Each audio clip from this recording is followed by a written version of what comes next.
Olá, tudo bem? Sejam bem-vindos, senhoras e senhores. Eu sou o professor Palma. Quero falar mais um pouquinho de direito com as senhoras e os senhores nesse videozinho, agora sobre direito constitucional e dentro do direito constitucional sobre o processo legislativo. O processo legislativo é muito importante para quem estuda o direito constitucional e para todos nós, porque se trata do conjunto de normas, de procedimentos, de regras constitucionalmente estabelecidas para a criação das diversas espécies normativas.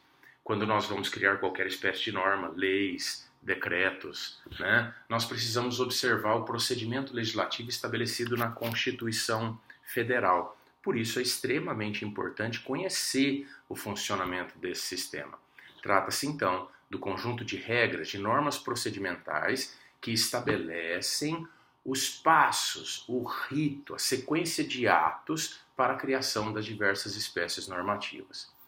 A quem cabe a titularidade do exercício desse processo legislativo? Cabe ao legislador. Quem exerce o processo legislativo, quem realiza o processo legislativo é o legislador. No âmbito federal, o nosso legislador é o Congresso Nacional, que, segundo determina o artigo 44, o Congresso Nacional se compõe da Câmara dos Deputados e do Senado Federal. A Câmara dos Deputados, segundo o artigo 45, é composta pelos representantes do povo, eleitos por um sistema proporcional em cada estado do território do Distrito Federal para uma legislatura de 4 anos. A Lei Complementar 78 de 1993 define proporcionalmente a quantidade de deputados federais que cada estado pode ter, chegando ao número máximo de deputados na Câmara dos Deputados, número máximo de deputados federais de 513 deputados. É muita gente, né? O Senado, segundo o artigo 46 da Constituição, é composto de representantes dos estados e do Distrito Federal. São 3 senadores para cada estado e para o Distrito Federal. São 26 estados, mais o Distrito Federal, 3 vezes 27, então temos 81 senadores. Os senadores são eleitos por uma legislatura de 8 anos, por um princípio majoritário, e nós renovamos o Senado Federal a cada período de 4 anos em 1 e 2 terços. Então, em uma eleição, nós substituímos um senador de cada estado do Distrito Federal, na outra, nós substituímos os outros 2. Eles permanecem 8 anos. Por que o processo legislativo é importante? Porque o processo legislativo vem determinado na Constituição Federal. E se nós violarmos o processo legislativo, se esse processo legislativo for desrespeitado, for violado, a consequência disso será um vício formal, um vício de forma. Esse vício formal produzirá uma inconstitucionalidade por conta do desrespeito à Constituição. Então, violar o processo legislativo produz um vício formal, que resulta numa inconstitucionalidade que, consequentemente, produz a nulidade de toda a norma. Ela é natimorta, segundo o nosso sistema de controle de constitucionalidade. Quais são as espécies normativas? Elas estão relacionadas, elencadas no artigo 59 da Constituição Federal. Lá nós temos as emendas constitucionais, nós temos a lei complementar, a lei ordinária, nós temos lá a lei delegada, a medida provisória, decretos legislativos e as resoluções, que estão relacionados no artigo 59 da Constituição Federal e cujo processo legislativo está definido na Constituição. O processo legislativo é sempre igual? É sempre o mesmo? Não. Nós temos 3 espécies de processo legislativo diferente. Nós temos o processo legislativo ordinário, o processo legislativo sumário e o processo legislativo especial.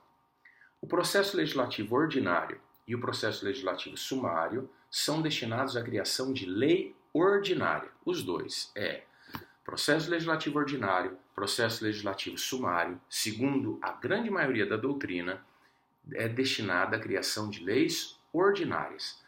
Todas as outras espécies normativas são criadas por procedimento especial, processo legislativo especial.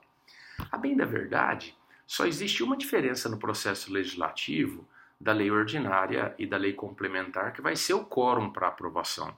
Mas isso nós vamos falar num outro videozinho onde a gente vai se encontrar. Então, processo legislativo ordinário e processo legislativo sumário para a criação de leis ordinárias e processo legislativo especial para a criação das demais espécies normativas. Esse processo legislativo ordinário, quantas fases ele tem? Ele tem a fase iniciativa ou introdutória, a fase constitutiva ou deliberativa e a fase complementar. Nessa fase de iniciativa ou introdutória, é a fase em que se vai apresentar o processo legislativo para o Poder Legislativo, em uma das casas, a casa iniciadora, para iniciar a tramitação do processo. É uma fase muito importante que numa outra oportunidade eu vou explicar para vocês. Depois, a fase constitutiva ou deliberativa, ela se divide em duas. Nós temos a deliberação parlamentar, que é composta da discussão e da votação, deliberação ou discussão e votação, e a deliberação executiva, que cabe ao chefe do executivo, no âmbito federal, o presidente da República, que é a fase da sanção ou veto. Então, fase de iniciativa ou iniciadora, depois a fase constitutiva ou deliberativa. Essa fase deliberativa, temos a deliberação parlamentar, discussão e votação, e temos a deliberação executiva, sanção ou veto. E depois nós temos a fase complementar, que é a fase da promulgação e da publicação, para que a lei possa entrar em vigor. Tá bom? Nos próximos vídeos eu vou explicar detalhadamente esse processo legislativo, passo a passo, norma por norma, tá bom? Vou falar da lei ordinária, lei complementar, medida provisória, emenda constitucional. Eu espero que vocês gostem, eu espero que o videozinho ajude as senhoras e os senhores, tá bom? É um prazer estar aqui com vocês. Se você curtiu, diz aí, diz o que você está querendo para ver se eu posso te ajudar, tá bom? Paixão pela justiça, amor pelo direito. Que bom estar aqui com vocês. Obrigado.